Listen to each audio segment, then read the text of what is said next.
우리는 요즘에 그 용서에 대해서 하나님의 말씀을 같이 나누고 있습니다. 어떻게 용서할 수 있을까? 어떻게 용서할 수 있을까? 제가 오늘 아침에 신문 기사를 하나 읽었습니다. 그 기사에 나온 것이 뭐냐면, 탄핵 집회를 할 때, 그때는 2030 여성분들이 많이 참석을 했었어요. 근데 지금 탄핵 반대 집회를 할 때 2030의 남성들이 많이 참석하고 있습니다. 이게 왜 그럴까? 이걸 좀 분석해 놓은 거예요. 그러니까 남자들은 페미니즘, 그리고 남성과 여성이 좀 이렇게 성차별이 있다, 젠더 갈등, 이런 것들이 심해서 민주당에서는 도저히 우리 남자들이 겪는 이 불평등을 해소해 줄 수 없다. 그래서 보수편에 섰고, 여성들은 민주당만이 우리의 지지자가 되어줘서 우리를 도와줄 수 있다. 그래서 보수편에 섰다. 진보편에 섰다. 이런 구도인 거예요. 그래서 서로 간에 이런 갈등이 생겼다.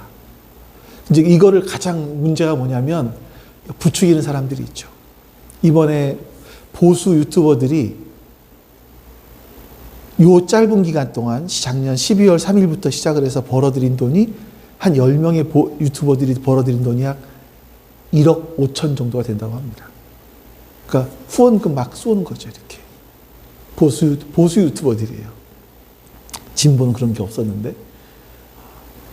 그런 걸 보면서 이 돈의 원리가, 자본의 원리가 작동을 해서 사람들이 돈을 벌기 위해서 더 갈등 구조를 더 만들어가는구나. 우리 민족 안에 이런 갈등들, 정치 갈등, 지역 갈등, 보수는 이 경상도 쪽, 이쪽을 딱 기반으로 해서 뭐 상관없어 하는 거. 또 뭐 진보는 전라도 뭐 이런, 요즘에는 좀 사라진 것 같긴 합니다만, 이런 갈등들, 서로 또 그리고 나를 지키기 위해서 서로 부추기는 이런 모습들이, 이게 우리 안에 얼마나 큰 아픔들인가, 얼마나 큰 상처들인가 하는 생각들을 많이 합니다. 그리고 서로 용서하지 않아요.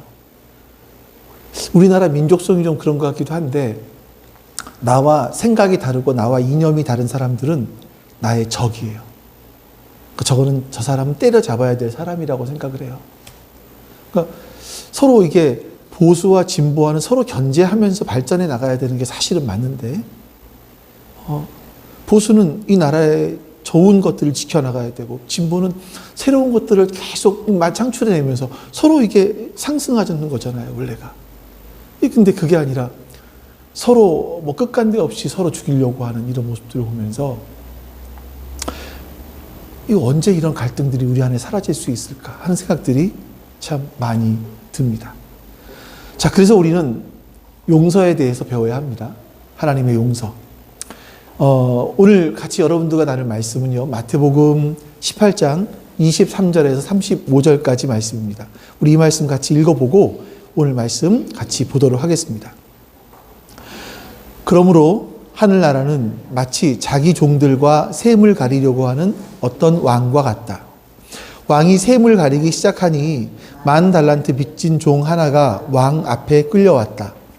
그런데 그는 빚을 갚는 동안 돈이 없으므로 주인은 그 종에게 자신과 그 아내와 자녀들과 그 밖에 가진 모든 것을 모두 팔아서 갚으라고 명령하였다. 그랬더니 종이 그 앞에 무릎을 꿇고 참아주십시오, 다 갚겠습니다 하고 애원하였다.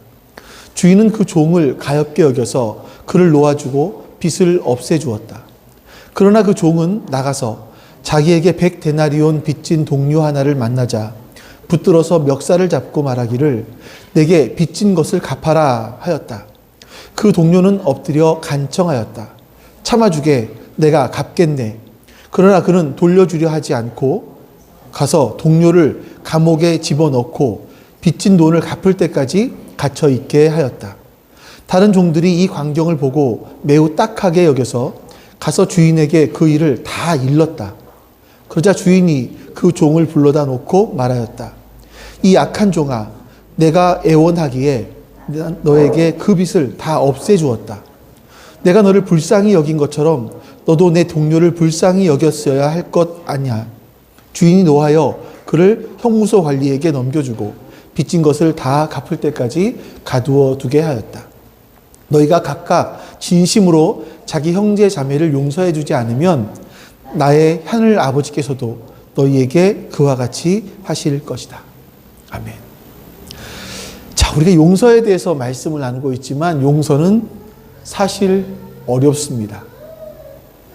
그래서 우리는 용서하지 못하고 어떤 마음의 큰 짐, 그리고 그로 인한 어떤 고통들, 이것을 평생 짊어지고 삶을 살아가죠. 물론 쉽게 할 용서도 있습니다. 가벼운 문제 같은 경우는. 하지만 어떤 용서는 정말 어렵습니다. 특별히 나에게 고통을 준 사람, 그 사람이 나를 사랑해줘야 되는 사람이라면, 나를 가장 많이 신뢰해줘야 되는 사람인데 그 사람이 나에게 고통과 상처를 줬다면 더욱 힘듭니다. 용서하기가 더욱 힘들죠. 그래서 보면 용서하기 제일 힘든 사람들을 꼽으라면 첫 번째 부모님일 거예요. 부모님과 자녀는 가장 큰 애착으로 엮여 있어야 되거든요. 또 부모님에게 자녀는 가장 큰 영향을 받습니다. 그런데 그 영향이 평생 동안 사실 가는 건데 나에게 나쁜 영향을 줘요. 그 부모를 용서하는 건 정말 쉽지 않습니다. 이렇게 용서는 정말 어려운데, 그런데 불가능한 것은 아니에요. 특히 우리 그리스도인에게는 더욱더 불가능한 것이 아닙니다. 지난주에 잠깐 말씀드렸지만 용서에 대한 주제는요, 그리스도인이 아닌 사람들도 이야기를 합니다. 기독교와 다른 종교에서도 이야기를 하고 상담, 심리 다 용서에 대한 이야기를 합니다. 근데 이 용서는요, 세상에서 말하는 용서는 사람들의 근본 마음을 다뤄요. 마음을 어떻게 해결해야 된다, 이런 부분이라면 이 기독교는 더 근본적인 걸 다룹니다. 성경에서는요, 용서의 원천이 있다, 용서의 원형이 있다. 그게 바로 하나님의 용서다, 이렇게 말씀하는 겁니다.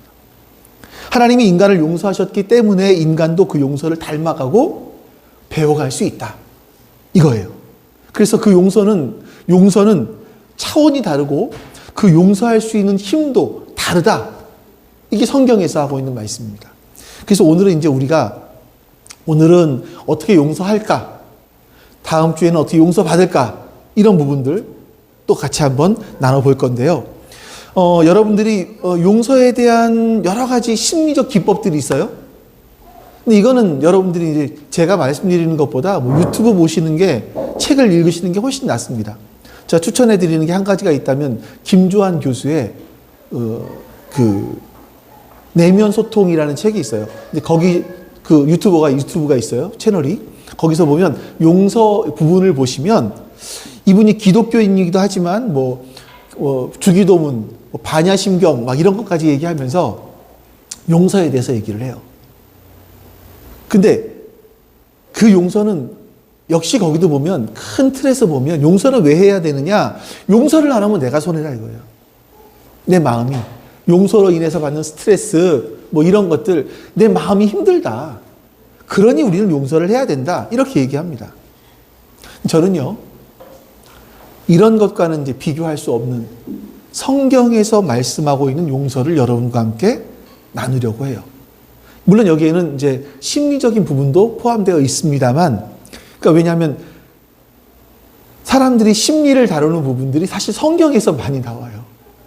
이러다 보니까 이제 인간이 어떤 존재인지가 성경에서 찾아내는 경우들이 많이 있기 때문에 이 심리를 다루는 거에서 성경이 빠질 수는 사실 없긴 합니다. 어쨌든 근데 저는 성경을 중심으로 해서 우리가 어떻게 용서를 해야 될 수 있을까, 용서할 수 있을까를 같이 여러분들과 함께 나눠보려고 해요. 자, 그러기 위해서 첫 번째 해야 될 일은 뭐냐면 하나님으로부터 내가 먼저 용서받는 일이에요. 용서받는 일. 하나님으로부터 용서를 받은 경험이 있는 사람은 용서할 수 있어요. 근데 용서받은 경험이 없으면 용서하기가 어렵습니다.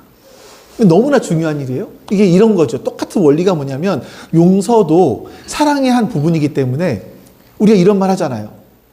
사랑도 받아본 사람이 사랑할 수 있다 이런 말을 하지 않습니까? 어릴 때부터 누군가에게 건강한 사랑을 많이 받으면 그 사랑을 받고 자란 아이들은 자라서 자연스럽게 건강한 사랑을 할 수 있습니다. 근데 어려서 건강한 사랑을 받지 못하면 나중에 자기가 습득해야 돼요. 사랑에 대해서 배워야 돼요. 건강한 사랑이 뭔지를 배워야 되고, 이 배워서 이것이 제2의 천성이 될 때야 비로소 그 사랑을 할 수 있어요. 용서하는 것도 사랑의 일부이기 때문에 용서도 받아본 사람만이 사실은 용서를 할 수가 있게 되는 거죠. 그러니까 성경에서는 하나님이 우리를 어떻게 용서하셨는지에 대한 이야기가 많이 나오는데 그 중에서 오늘 우리가 읽은 본문은 예수님의 대표적인 비유 중에 하나입니다. 우리 한번 먼저 27절부터 23절부터 27절까지 말씀 한번 같이 읽어보실까요? 그러므로 하늘나라는 마치 자기 종들과 샘을 가리려고 하는 어떤 왕과 같다. 왕이 샘을 가리기 시작하니 10,000달란트 빚진 종 하나가 왕 앞에 끌려왔다. 그런데 그는 빚을 갚을 돈이 없으므로 주인은 그 종에게 자신과 그 아내와 자녀들과 그 밖에 그가 가진 것을 모두 팔아서 갚으라고 명령하였다. 그랬더니 종이 그 앞에 무릎을 꿇고 참아주십시오. 다 갚겠습니다 하고 애원하였다. 주인은 그 종을 가엾게 여겨서 그를 놓아주고 빚을 없애주었다. 여기서 한 종이 나옵니다. 한 종이 나오는데 이 종이 10,000달란트를 빚졌대요. 그럼 10,000달란트가 얼마냐? 한 달란트가 15년치 월급, 그러니까 품삯이 15년치. 15년 동안 받는 월급을 모으면 1달란트란 말이에요. 그러니까 10,000달란트니까 얼마냐면 15만 년이에요. 15만 년. 지금 우리가 올해 만 얼마인가요? 기초가 아니라 뭐라 그러죠? 최저시급 만 몇백 원이죠, 올해부터. 이렇게 계산을 하면 약 5조 나와요, 5조. 그러니까 5조가 되는 돈이에요. 이 돈, 이게 10,000달란트가 지금으로 막 계산을 하면, 최저시급으로 계산을 하면 5조가 나와요. 나 대략 계산해 보니까 봉준 집사님 정도면 약 15조에서 20조가량 나올 것 같아. 15만 년이면. 그러니까 이런 연봉이란 말이에요. 이건 이게 무슨 말이냐면 조 단위로 넘어갔기 때문에 이건 개인이 갚을 수 없는 돈이라는 말이에요. 개인이 갚을 수 없는 엄청난 큰 금액이라는 거예요. 이 종이 어떤 이유인지는 모르지만 엄청난 빚을 왕에게 진 거죠. 그래서 예수님께서 이 비유를 들어서 말씀하고 싶은 게 뭐냐면 너희 인간들이 하나님께 진 빚이 이렇다라는 거예요. 너희 인간들이 하나님께 진 빚이 이렇다. 아니 도대체 인간이 저지른 죄가 뭐예요? 뭘까요? 아주 단순하게 이야기해서 전 우주와 내 인생의 주인은 하나님이십니다. 하지만 우리는 이 우주, 내 인생의 주인이 나인 것처럼 살아왔어요. 살아왔어요. 이게 가장 큰 죄예요. 사람들은 이게 뭐 별거 아닌 것 같은데라고 생각할 수 있죠. 아주 제가 너무너무 유치한 비유를 하나 들게요. 여러분이 이렇게 하죠. 오늘 진 집사님 가면 딱 보이시니까 진 집사님이 제 사무실에 딱 들어가서 제 의자에 딱 기대가지고 제 책상에 발을 딱 꼬고 앉아 있는 거예요. 그걸 제가 딱 들어갔어요. 봤어요. 제 마음이 불편할 거예요. 많이. 그렇겠죠. 근데 내가 딱 들어갔는데도 나를 쓱 보더니 본체만치 하고서는 책상 서랍을 막 열어서 거기 내가 숨겨놓은 과자를 꺼내 먹기 시작을 하고 이것저것 막 만지기 시작을 하는 거예요. 기분이 어떨까요? 그리고 막 어지럽혀 놓고 막 이렇게 망가뜨려 놓는 거예요. IT 전문가가 내 컴퓨터를 막 박살을 내놓는 거예요. 화가 나겠죠. 화가 날 겁니다. 이 사람이 나를 무시하는구나. 이런 생각이 들 거예요. 화가 나겠죠. 제가 용서에 대한 설교를 지금 하고 있지만 화는 날 겁니다. 한번 여러분 생각해 보십시오. 하나님이 전 우주의 주인이세요. 내 인생의 주인이세요. 저 사람의 주인이세요. 근데 우리가 하나님의 존재를 무시합니다. 그리고 하나님의 형상대로 하나님께서 창조하신 그 존귀한 나를 망가뜨려요. 막 분노하고 쾌락에 빠지기도 하고 하면서 나를 막 망가뜨려요. 누군가를 미워하기도 하고 자신을 자꾸 망가뜨려요. 나만 망가뜨리나요? 내 주변에 있는 내 자녀를 망가뜨리고 내 이웃을 망가뜨리고 동료를 망가뜨려요. 그뿐인가요? 하나님이 아름답게 창조하신 지구를 망가뜨려요. 여러분, 그 망가뜨리는 것을 보실 때 하나님의 마음은 어떠실까요? 그 작은 일일까요? 예수님께서는 이 죄가 1만 달란트, 15만 년에 해당하는 품삯과 같다. 너희들이 갚을 수 없는 정도의 돈이다, 빚이다 라고 말씀하시는 거예요. 그런 사람들은요, 이 문제를 너무나 가볍게 생각을 해요. 우리는 하나님의 주권을 찬탈했어요. 요즘 너무나 많이 듣는 얘기인데, 주권 찬탈. 하나님을 거역하고요, 모욕하고요, 우리 마음대로 살았습니다.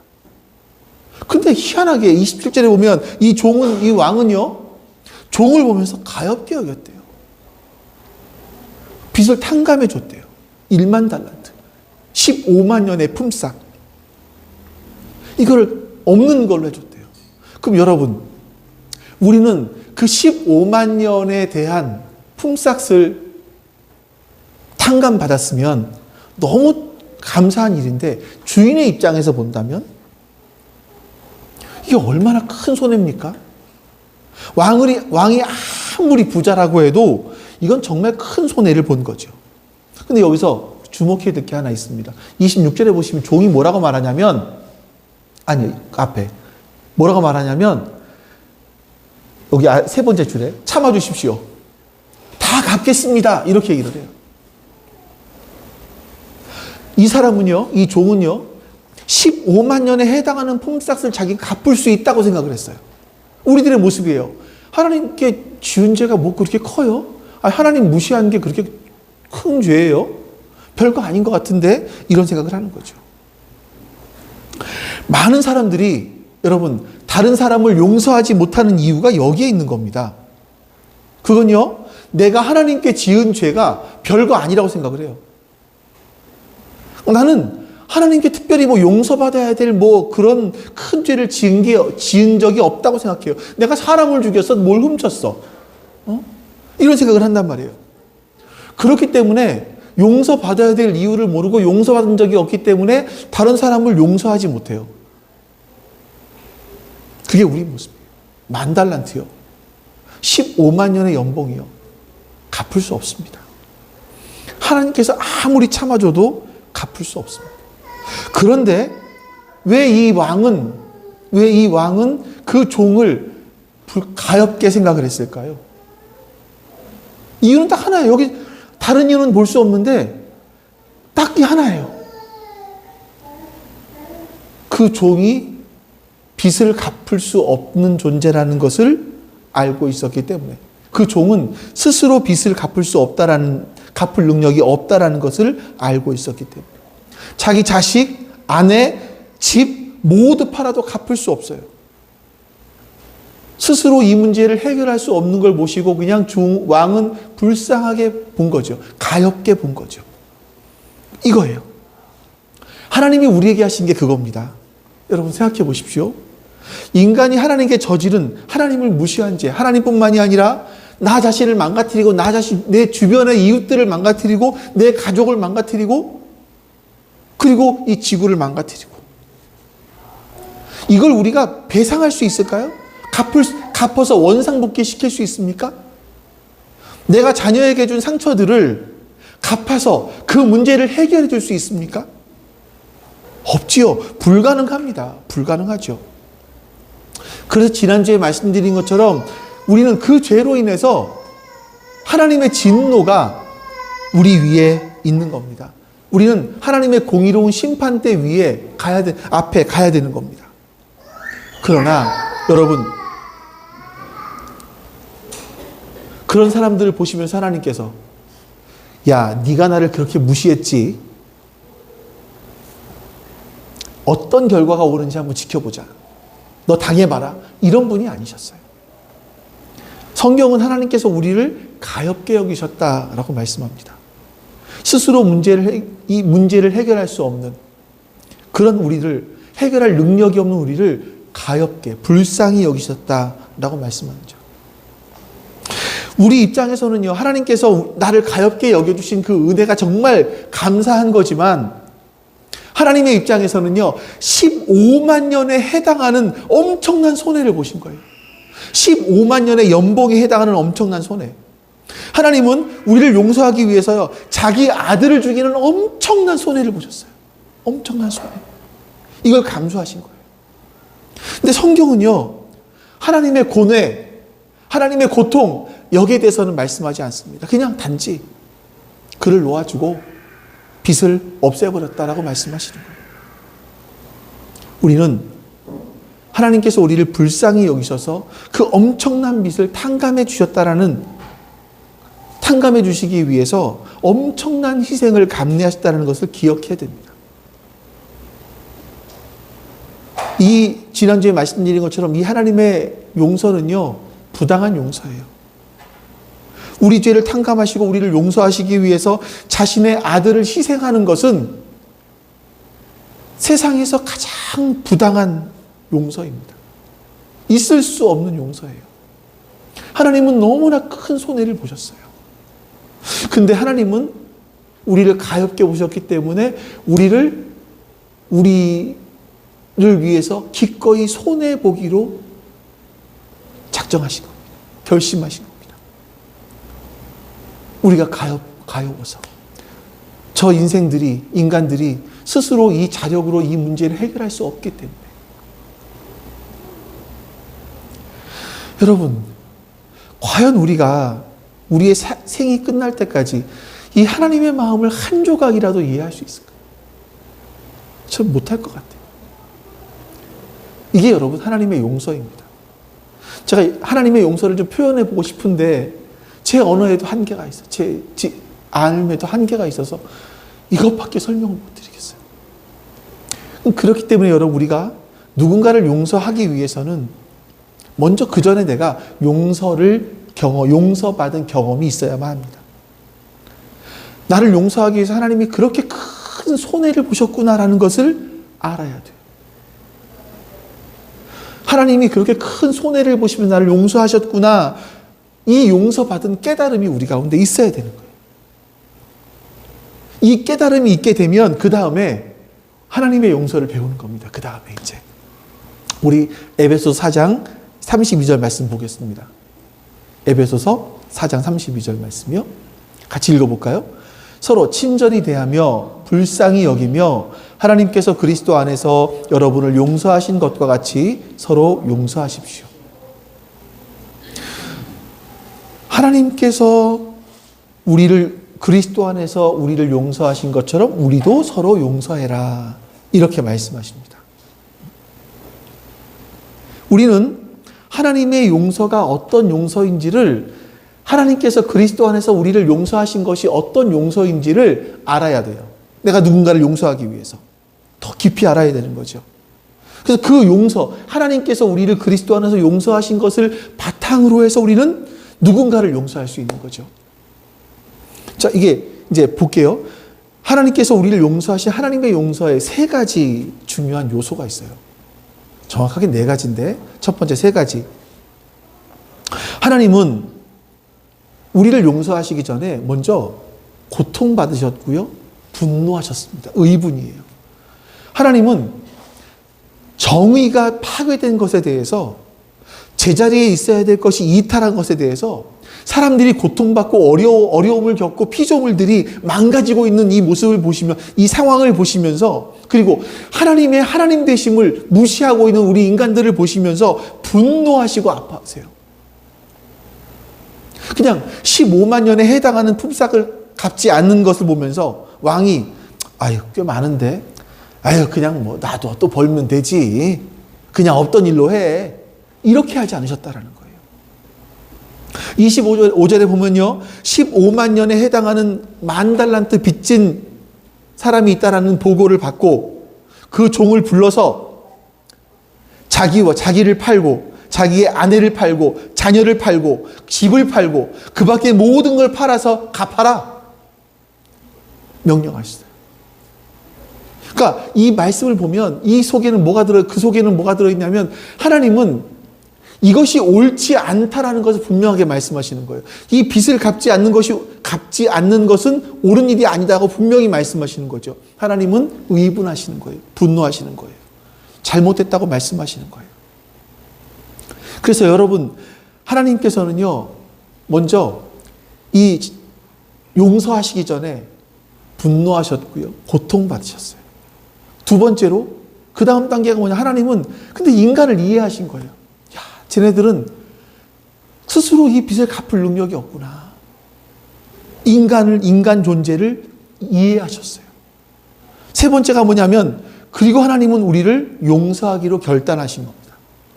이 결단했다라는 말 속에는요, 하나님이 은혜를 베푸셨다라는 의미가 있습니다. 은혜라는 것은요, 은혜가 뭡니까? 값없이 무언가를 주는 거예요. 그냥 꺼져. 하나님께서 우리에게 용서를 값없이 주시기 위해서는요, 엄청난 손해를 보셨어요.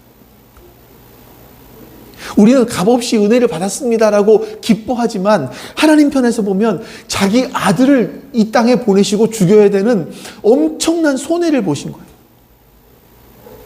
그 다음에 우리를 용서하기로 결단하셨습니다. 은혜를 베풀기로 결단하신 거예요. 여러분, 우리가 누군가를 용서한다는 것은요, 내가 손해보기로 결단하는 거예요. 근데 그 사람이 나에게 준 거 다 감내하고 내가 손해보기로 결단하는, 이게 용서의 가장 기본적인 요소인 거죠. 이 하나님의 용서에는 이렇게 세 가지가 있는데, 다시 잘 기억하세요. 우리가 해야 될 거니까. 하나님은 이 잘못된 상황에 대해서 분노하고 고통받으셨어요. 두 번째, 상대방을 깊이 이해하셨어요. 세 번째, 내가 손해보고 값없이 은혜를 베풀기로 결단하셨어요. 이게 하나님의 용서예요. 근데 이걸 넣어야 되나 말아야 되나 고민을 했지만 네 번째 요소가 있어요. 네 번째 요소. 우리 28절에 35절까지 좀 긴데 같이 한번 읽어볼게요. 그러나 그 종은 나가서 자기에게 100데나리온 빚진 동료 하나를 만나자 붙들어서 멱살을 잡고 말하기를 내게 빚진 것을 갚아라 하였다. 그 동료는 엎드려 간청하였다. 참아주게, 내가 갚겠네. 그러나 그는 들려주지 않고 가서 그 동료를 감옥에 집어넣고 빚진 돈을 갚을 때까지 갇혀 있게 하였다. 다른 종들이 이 광경을 보고 매우 딱하게 여겨서 가서 주인에게 이 일을 다 일렀다. 그러자 주인이 그 종을 불러다 놓고 말하였다. 이 악한 종아, 내가 애원하기에 나는 너에게 그 빚을 다 없애주었다. 내가 너를 불쌍히 여긴 것처럼 너도 내 동료를 불쌍히 여겼어야 할 것이 아니냐. 주인이 노하여 그를 형무소 관리에게 넘겨주고 빚진 것을 다 갚을 때까지 가두어 두게 하였다. 너희가 각각 진심으로 자기 형제 자매를 용서해 주지 않으면 나의 하늘 아버지께서도 너희에게 그와 같이 하실 것이다. 아멘. 자, 15만 년의 품삯에 해당하는 빚을 탕감받은 이 종이 밖으로 나갔습니다. 동료 하나를 만났어요. 근데 동료는 100데나리온의 빚을 졌어요. 한 데나리온은 하루 품삯이에요. 그러니까 100데나리온 정도라고 한다면 3달에서 4달 정도 되는 품삯이에요. 갚을 수 있지 않겠습니까? 이게 생각해 보세요. 15만 년 정도의 품삯을 탕감받은 사람이 한 서너 달 정도의 품삯을 빚진 사람을 만나서 그 사람의 멱살을 잡고 흔들면서 빚을 갚으라고 얘기했어요. 이게 딱 이 말씀은 이거예요. 하나님께 빚진 것과 우리 사람들끼리 용서하지 못해 죄의 빚을 진 것에 대한 비유거든요. 이 이 이야기를 들은 왕이 다시 그를 부릅니다. 그리고 안 되겠다. 내가 너를 용서하려 했지만 너는 아직 용서받을 자격이 없다. 다시 감옥에 들어가서 15만 년의 품삯을 다 갚을 때까지 나오지 말아라. 이렇게 말합니다. 그래서 여러분, 이 하나님의 용서를 잘 보세요. 하나님의 용서는요, 조건적인 용서예요. 이게 네 번째 요소예요. 이 부분을 잘 이해하셔야 되는데, 왕이 종을 용서한 것은 무조건적인 용서가 아니라 조건적인 용서였습니다. 내가 너희를 불쌍히 여긴 것처럼 너희도 서로 불쌍히 여겨. 내가 너희를 용서한 것처럼 너희도 서로 용서해줘. 그렇게 하지 않으면 마지막에 나의 하늘 아버지께서 너희에게 그와 같이 하실 거야. 너희가 용서하지 않고 너희가 불쌍히 여기지 않으면 나의 하늘 아버지께서 너희에게 그와 같이 하실 거야 라고 말씀하시는 겁니다. 그러니까 우리가 서로 불쌍히 여기지 않고 서로 용서하지 않는 삶을 살아가는 것은 우리가 하나님께 받은 용서가 무효화될 수 있다라고 말씀하시는 거예요. 뭐 이건 신학적인 논쟁이 있을 수 있겠습니다만 다 빼고, 그것 때문에 예수님께서 35절에서 너희가 서로 용서해라. 그래야 하늘에 계신 너희 아버지께서 너희를 용서하실 것이다. 이렇게 말씀하시는 겁니다.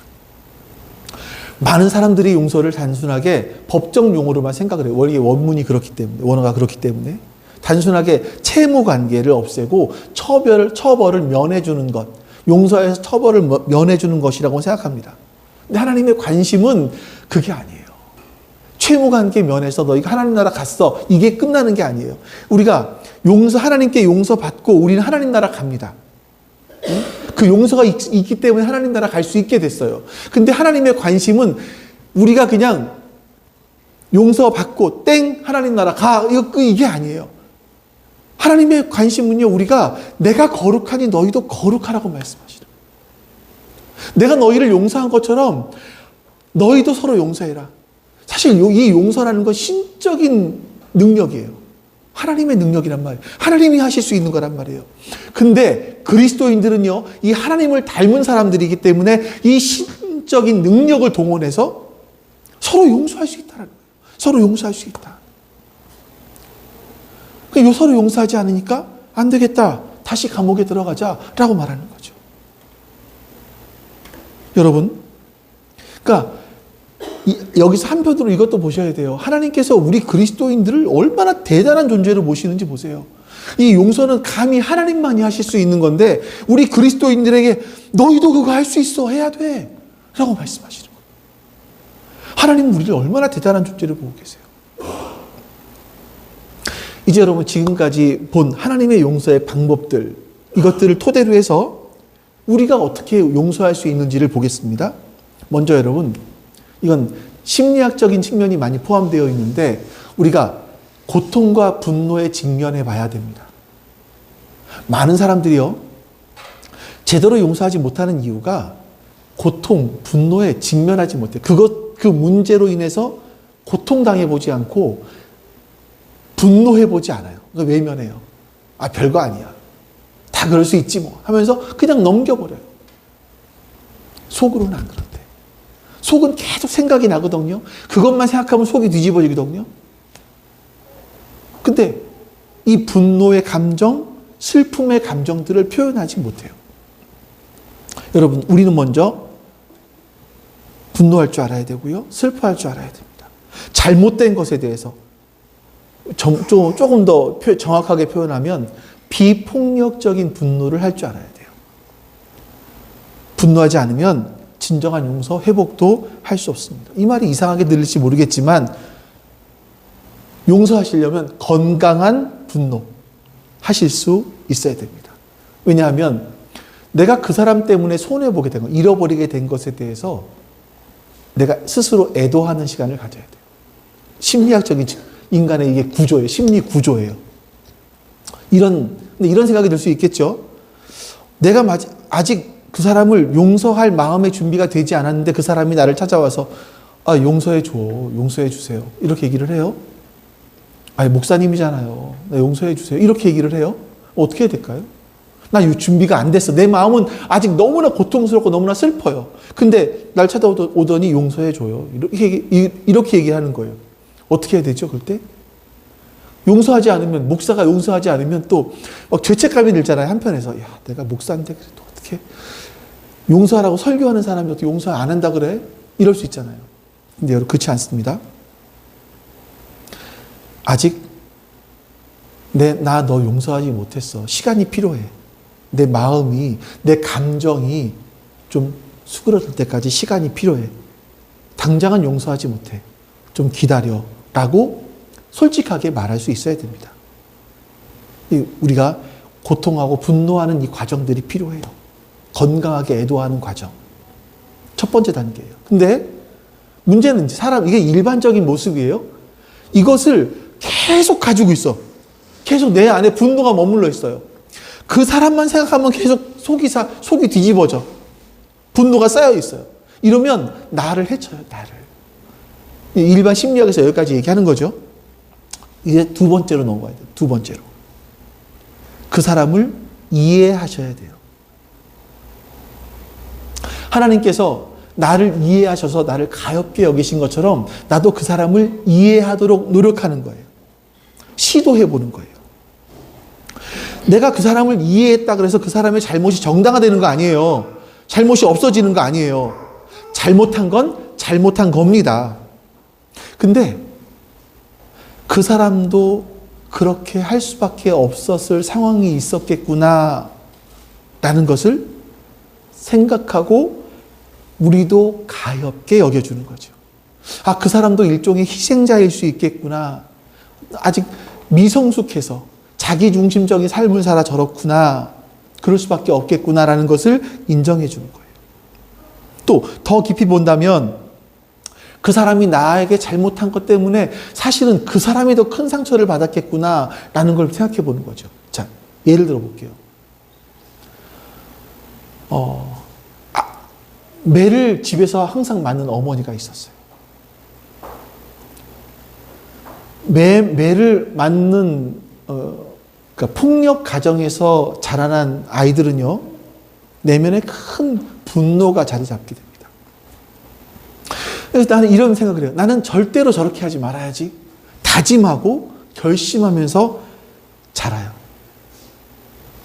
근데 놀라운 게 뭐냐면 그 환경에서 자란 사람들이 폭력을 행사하는 경우가 많다라는 거예요. 통계가 그래요. 통계가. 왜 그러냐면 폭력을 본 적이 없는 사람들은요, 어떤 극단적인 상황에 갔을 때에도 손이 나가지 않아요. 본 적이 없기 때문에. 근데 이 폭력을 계속 보고 자란 사람들은요, 어떤 극단적인 상황이 오면 내가 보고 학습해왔던, 하지 말겠다고 다짐했지만 내가 보고 학습해왔던 것이 순간적으로 나올 수 있는 거예요. 그리고 나서 내가 그토록 하지 말아야겠다고 다짐했던 그 아버지의 모습이 나에게 있는 거죠. 내가 스스로 너무 고통스러운 거예요, 이게. 엄청난 고통, 좌절. 내가 그렇게까지 하지 않겠다고 다짐했는데 내가 이런 모습이 되다니. 고통, 좌절을 겪습니다. 그렇기 때문에 우리는요, 그 사람의 인생을 쭉 보면서, 추론해 보면서, 생각해 보면서 불쌍하게 여길 필요가 있습니다. 그렇다고 해서 폭력을 정당화시킨다거나 그 잘못을 정당화시키는 건 아니에요. 없어지는 거 아니에요. 그건 그대로 대가를 치러야 되겠죠. 그러나 우리 안에는요, 그 사람을 이해하려는 마음이 있어야 됩니다. 그 사람을 이해하기 시작하면요, 마음속에서 저 사람도 참 불딱하구나. 저 사람도 저렇게 망가져 있구나. 이 생각이 들기 시작하면 용서하기가 훨씬 더 쉬워져요. 그렇죠. 세 번째. 그 다음에 세 번째로 넘어가는 거예요. 용서하기로 결단하는 겁니다. 이 결단했다라는 건 뭐냐면 내가 내 분노의 마음들, 이런 마음들을 그냥 놓아두고 빚을 없애주겠다. 탕감해주겠다라고 결심하는 거예요. 다시 말씀드리지만 용서한다는 것은요, 내가 손해보기로 결심하는 거예요. 내가 그 사람 때문에 입었던 피해, 이걸 그냥 인정하고 그 손해를 내가 감수하겠다고 결정하는 거예요. 이게 어떻게 가능합니까? 일반적인 심리학에서는 용서하지 않으면 이 분노로 인해서 내가 손해볼 수 있다. 그래서 용서해라. 이렇게 말을 합니다. 맞는 말이에요. 그러나 그리스도인들에겐 두 가지 중요한 요소가 있어요. 지난주에 본 첫 번째가 뭐냐면, 내 판단은 정확하지 않아요. 나는 그 사람의 전체 인생을 알지 못해요. 그 사람의 부모도 알지 못해요. 그렇기 때문에 나는 그 사람을 명확하게, 선명하게, 정확하게 이해하지 못해요. 그 사람의 무의식에서 뭐가 어떻게 다 작동하는지 우리는 알지 못해요. 근데 하나님은 알고 계시기 때문에 하나님께 심판을 맡기는 거예요. 하나님께 판단을 맡기는 거예요. 우리는 언젠가 하나님의 심판대 앞에 설 거기 때문에 그때까지 나 유보하는 거예요. 이게 용서예요. 용서 결단하는 거예요. 두 번째, 하나님께서 나 때문에 큰 손해를 입으셨구나. 나도 하나님께 큰 손해를 끼쳤구나. 그리고 하나님께서 그런 나를 용서하시기 위해서 큰 손해를 입으셨구나를 기억하면 또 용서가 훨씬 쉬워지는 거죠. 그렇기 때문에 용서를 받아본 사람이, 경험해 본 사람이 용서하기가 쉽다라고 말씀드리는 겁니다. 하나님의 부당한 용서가 크게 보이면, 하나님의 그 이해할 수 없는 그 나를 향하신 용서가 크게 보이기 시작하면 내가 해야 될 용서는 별것 아닌 것처럼 보이는 거예요. 아니 15만 년에 해당하는 그 빚을 내가 탕감받았는데 넉 달치는 별거 아니죠. 용서의 짐이 가벼워지는 거예요. 그렇다고 여러분 용서를 너무 간단하게 생각하지 마십시오. 이걸 여러분들이 지식적으로 알았다고 해서 그래 하나님이 용서하라고 했으니까 나도 용서해야지, 이렇게 하시면 안 돼요. 이게 되지 않습니다. 먼저 하나님이 나를 어떻게 용서하셨는지를 깊이 묵상하는 거예요. 그 용서의 실체를 진심으로 깨닫는 거예요. 그리고 내가 해야 될 용서가 작게 보이기 시작하는 겁니다. 그러면 우리 안에서 하나님께서 나로 인해서 손해보신 것들을 생각하게 된다면 내가 손해봐야 될 것들이 작게 느껴지기 시작하는 거죠. 그럴 때 그리스도인들은요, 자유롭게 용서할 수 있게 되는 겁니다. 그리고 마지막으로 내가 용서하기로 결단했다 그래서 용서가 끝나는 거 아닙니다. 예? 용서를 했지만 그 용서가 내 안에서 깊어지는 과정이 필요해요. 깊어지는 과정. 우리는 나에게 상처를 준 사람과 계속 마주봐야 되는 상황이 있어요. 직장 동료가, 내 가족이 나에게 상처를 줬어. 근데 만나야 되잖아요. 만날 때마다 속이 뒤집어지는데, 예? 많은 그리스도인이 이렇게 묻습니다. 내가 용서했는데요. 분명히 내가 용서했는데, 용서하기로 결심했는데, 하나님의 큰 사랑을 생각하고, 저 사람의 것은 100달란트밖에 안 돼. 100데나리온밖에 안 돼. 용서할 수 있습니다라고 결심했는데, 그 사람을 보면 자꾸 속상해요. 자꾸 슬퍼져요. 왜 그렇지요? 그건 당연한 겁니다, 여러분. 왜 당연합니까? 그 고통이 깊었기 때문에 그래요. 상처가 깊었기 때문에 화가 나고 슬퍼지는 것은 당연한 겁니다. 여러분 생각해 보세요. 내가 정말 믿었던 친구에게 보증을 섰어요. 그러다가 그 사람이 갚지 못하는 바람에 아파트를 날렸네. 용서했어요, 나중에. 근데 평생 벌어놓은 집을 날린 거잖아요. TV를 틀었더니 생활의 가치를 높여주는 푸르지오 아파트. 막 미치겠는 거죠. 이런 광고만 보면 미치겠는 거죠.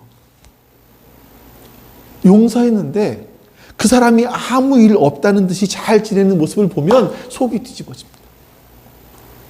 만약 그런 게 느껴지지 않으면 그건 이상한 사람인 거예요. 예, 상담 받아봐야 돼요.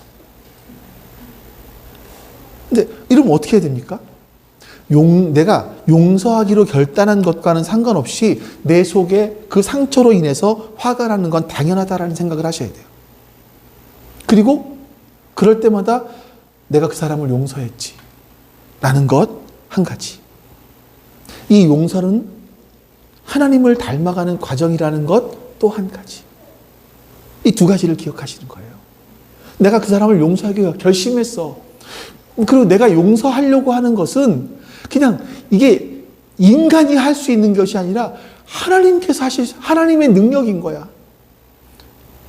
하나님을 닮아가고 있는 거야. 내가 지금 거룩해져 가고 있는 과정이야. 이거를 기억하시는 것, 하셔야 되는 겁니다. 하나님께서 나를 용서하신 것처럼 나도 그 사람을 용서하고 있는 이런 과정이다. 이걸 기억하는 거죠. 여러분들은요, 씩씩거리면서 고통을 준 사람, 그 사랑이 상처 준 것을 곱씹으면서 평생을 살 수도 있고요. 아니면 그 사람을 용서할 수 있습니다. 이건 사람들이 선택하는 거예요. 내 마음을 무엇으로 채울까를 내가 결정하는 거예요. 선택하는 거죠. 하나님께서 나를 어떻게 용서하셨는지, 나를 어떤 눈으로 바라보시는지 여러분이 묵상해 보십시오. 그 다음에 하나님께서 그 사람을 어떻게 바라보실지 이것도 생각해 보십시오. 하나님은 나만 위해 죽으신 게 아니거든요. 하나님은 그 사람도 위해 죽으셨거든요. 하나님은 내 죄를 없애주기 위해서 15만 년에 해당하는 품삯을 손해보신 것처럼 하나님은 그 사람을 위해서도 그렇게 손해를 보셨거든요. 그리고 그 사람을 용서하기로 했던 결심을 다시 기억하는 겁니다. 바로 이런 용서는요, 나의 내면에서 일어나는 하나님을 닮아가는 과정이에요. 하늘에 계신 하나님께서 거룩하신 것처럼 우리도 거룩해가는 과정인 겁니다. 너무 여러분, 이건 엄청난 일인 겁니다. 우리 말씀을 좀 마무리하죠. 오늘 우리는 하나님께서 보여주신 용서의 모델을 배웠습니다. 우리도 이렇게 용서할 수 있다라는 부분들을 보았습니다. 하나님은 우리의 죄에 대해서 의분을 가지시고 고통받으셨어요. 하지만 우리를 깊이 이해해 주셨습니다. 그리고 우리를 위해서 큰 손해를 감수하셨어요. 그러면서 우리를 용서해 주신 거죠. 근데 이 용서의 여정에서 가장 중요한 게 뭐냐면 우리가 하나님 앞에서 우리의 모습을 바로 바라보는 거예요. 혹시 여러분 이러지 마십시오. 종이 했던 말처럼 참아주십시오. 내가 갚겠습니다. 이렇게 말했던 것처럼 내가 하나님께 지은 죄, 내가 얼마나 하나님께 죄를 졌다고? 이렇게 보시면 안 된다는 거예요. 이러면 우리는 용서받은 감격도 있을 수 없고 용서할 수도 없는 그런 사람들이 되는 겁니다.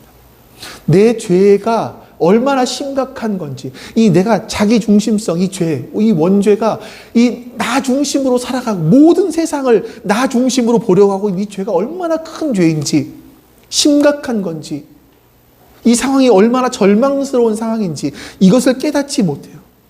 그러면 다른 사람을 용서하지 못합니다. 우리가 하나님 앞에서 내가 지은 죄를 이 죄를 하나님께 갚을 수 없습니다. 근데 이 나를 용서해 주신 주님 너무 감사합니다. 이런 마음이 있었을 때야 비로소 다른 사람 100데나리온 빚진 사람의 빚도 용서해 줄 수 있는 마음이 생기는 거죠. 그러나 여러분, 그러니 우리가 용서해 줘야 될 이 용서는요, 하나님의 이 깊은 용서를 체험해 본 사람만이 용서할 수 있는 겁니다. 종교적 의무, 도덕적 당위성 이런 게 아니라 하나님의 용서받은 사람은요, 자연스럽게 반응하는 거예요. 용서가. 저는 우리 모두가 먼저 하나님의 크신 용서를 깊이 체험하시기를 바라고, 또 그 체험을 통해서 우리는 다른 사람을 용서하실 수 있기를 바라요. 이게 우리의 삶의 방식, 우리 그리스도인의 삶의 스타일이 되었으면 좋겠습니다. 여러분의 삶의 스타일. 그래서 우리가 더 나이 들었을 때, 더 하나님 앞에 갔을 때, 왜 나이가 들면 사람들은 두 부류로 바뀌는 것 같아요. 한 부류는 더 꼰대가 돼요. 나밖에 몰라. 나만 오라. 내가 정답이에요. 내 말을 틀리다고 하는 사람은 다 나쁜 놈들이야. 이런 분들이 있어요. 나이 들어가시면 중에서. 어떤 분들은 나이가 들어가면서 인생의 깊은 연륜 때문에 그래, 그렇지. 그럴 수 있지. 넓은 사람이 되는 거죠. 이 하나님의 성품을 닮은, 여러분은 어떤 사람 되고 싶으십니까? 저는 여러분, 제가 같이 나이를 먹어가면서 이런 모습들이 우리 안에 더 많아졌으면 좋겠어요. 이렇게 하나님을 닮은 거룩한 형상이, 그 삶의 스타일이, 하나님의 삶의 스타일, 예수님의 삶의 스타일이 우리의 삶에 배어갔으면 좋겠습니다. 아멘. 우리 다음 주에는 용서받는 것에, 용서하는 것 했잖아요, 오늘은. 다음 주에는 용서받는 것에 대해서 말씀을 나눌 겁니다. 네, 우리 한번 같이 한 주간 동안 또 용서에 대해서 깊이 한번 생각해 보시고, 오늘 지금 듣는 것으로 끝 이러지 마시고, 용서에 대해서 한번 깊이 생각해 보시고, 내가 용서할 사람이 누가 있는가 한번 묵상해 보셨으면 좋겠습니다. 아버지 하나님, 우리가 무엇이기에 그 15만 년이나 되는 그 큰 손해를 감내하시면서 우리를 용서하셨는지, 그리고 우리가 무엇이기에 우리에게 하나님의 형상을 닮아서, 하나님의 마음을 닮아서 다른 사람을 용서할 수 있는 그런 사람이 되게 하셨는지 우리가 이해할 수 없습니다. 그래서 은혜라고밖에 말할 수 없는데, 하나님, 그 큰 은혜를 경험한 우리들이 이제 하나님께서 우리를 용서하신 그 용서의 마음을 보고, 용서하는 방법들을 보고 배워서 하나님, 우리도 용서하게 해주시옵소서. 시간이 걸리겠지만, 내 마음이 금세 좋아지지 않겠지만, 하나님, 용서하는 삶을 살 수 있도록 주님 은혜를 베풀어 주시옵소서. 내가 이것이 주님을 닮아가는 거룩한 과정 속에 있는 것임을 깨닫게 해 주시옵소서. 우리가 그런 용서가 우리 가운데 있게 해 주시옵소서. 여호와는 내게 복을 주시고 너를 지키시기를 원하며, 여호와는 그의 얼굴을 내게 비추사 은혜 베푸시기를 원하며, 여호와는 그 얼굴을 내게로 향하여 드사 평강 주시기를 원하노라. 아멘. 이제는 우리가 하나님께 진 그 큰 죄의 짐을, 죄의 빚을 대신 갚아주기 위해서 이 땅에 오신 예수 그리스도의 은혜와, 우리를 사랑하셔서 큰 손해를 감내하시면서까지 인간의 모습으로 이 땅에 오신 아버지 하나님의 사랑하심과, 그 사랑을 깊이 깨닫게 해주시는 성령 하나님의 내주하심이 지금 주 앞에 모여 예배드린 모든 하나님 백성들 머리 위에 지금부터 영원토록 함께 하시기를 간절히 축원하옵나이다. 아멘.